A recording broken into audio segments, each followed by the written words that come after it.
Sanibonani guys, hope niyaphila. Guys, idaba engiza nalo manje lunzima kakhulu. Ngicela ukuthi nje ungayeqi le video. Ngicela uyibukele ngoba mhlawumbe wena uzosisiza kule nkinga. Guys, into eyenzekalayo la ugeli kunogeli omngani wami wama-70s. Wama-70s ugeli useshadile for 12 years. Uney'ngane eziwu-3, amantombazana awu-2 nomfana oyedwa. Uhub wakhe uhlala ePretoria. Yena uhlala eMontclair. So njoba behlala ngokuhlukana nje nithi yini lento le yokuba long distance bani zona-ke lezo zinto-ke. Hhayi, long distance relationship, yes, bakuleyo nto-ke. So-ke uGuy kuthiwa uthatha isikhathi ukuthi abuye eze ekhaya. Njoba ethatha isikhathi uGuy ukubuya eze ekhaya, kusho ukuthi nosisi ubuya nxanwe phela-ke. Okay, imenxanwa ugeli ngelilanga ahlangane nobhuti thizeni edolobheni, ubhuti azibike baze bashintshelane ngey'namba. Kuhambe kusho selokhu bencingana-ke bathi bagcine sebeqomene-ke. Mabeqomene-ke lo bhuti uyamkhipha. Uthi-ke kodwa-ke ngasikhathi esezomqoba wamtshela ukuthi mina ngishadile. NoGuy bathi hhayi nami ngishadile, ngizomhlonipha umkhwenyana wakho ngoba nami ngishadile.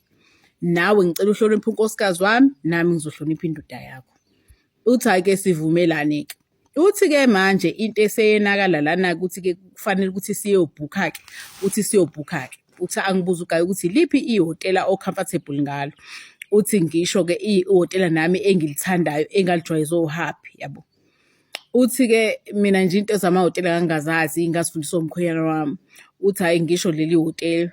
Uthi before ngihambe ngalolu suku, uthi ngiqwashe isikhwama sami nje ngiqede ngitshele ney'ngane zami ukuthi ngizobona u-anti wami akaphilile.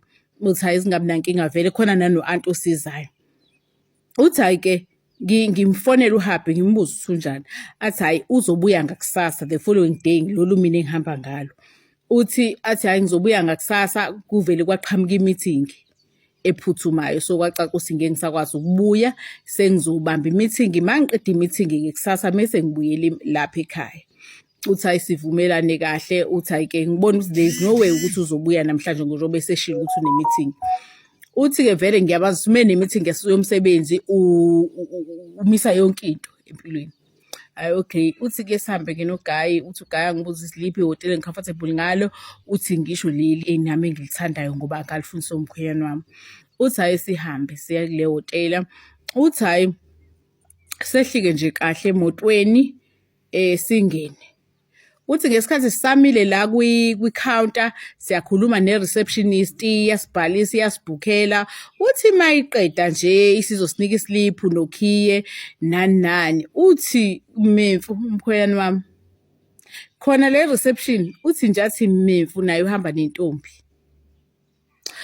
Uthi ngaswela umgodi wokucasha. Uthi angazi ukuthi ngizokwenza njani. Uthi ngashaya uvalo, uthi ngaphisa umchamo.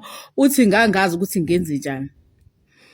Uthi le nto into eyenzeka izolo guys. Uthi-ke manje ngiyahamba. Uthi wangibuka naye. Uthi naye wambona ukuthi uyathuka. Uthi wangibuka. Uthi wathula wangasho lutho.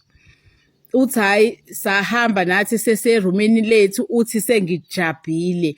Uthi ngisho laphana ngiba ngisa-enjoya lutho ngoba phela vele bese ngisaba kwakulala, sengisaba kwakwenzani ngoba phela bese ngazi ukuthi ngibanjiwe.